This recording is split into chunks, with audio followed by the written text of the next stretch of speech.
الصاحب الوحيد اللي عمرك ما هتندم على مصاحبته ولا هيخذلك دنيا ولا موت ولا آخرة هو القرآن. صاحبه بس اقراه صح من أولها. سنام القرآن هو ده القرآن. القرآن بيشكلك على القمة من أول لحظة، بيعلي همتك. عشان كده الله سبحانه وتعالى يقول ومن الليل فتهجد به. يعني ايه تهجد؟ الناس فاكرة ان تهجد يعني يصلي صلاة قيام الليل. الهجود أصلا مش الصلاة، الهجود النوم. امال يعني ايه تهجد؟ اي ازل النوم بالقران. هو القران بيطير النوم من العينين لو قريته بقلبك، لو ما خدتوش انه كتاب الحرف ب10 حسنات وخلاص، دي فضيله من فضائله. ولكن الغنائم العظمى مش ال10 حسنات بتوع الحرف.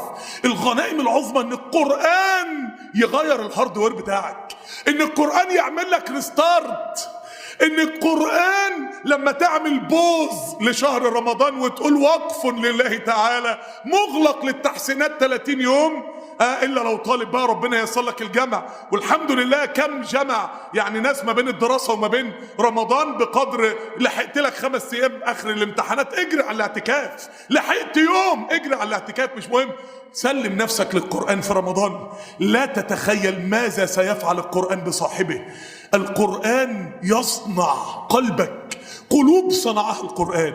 فربنا لما جاب بقى النموذج المبهر ده، لما جاب القلب النوراني ده، لما جاب القلوب اللي من نور دي، كلنا سؤالنا الوقت ازاي يا رب اوصل؟ ازاي ابقى كده؟ ازاي؟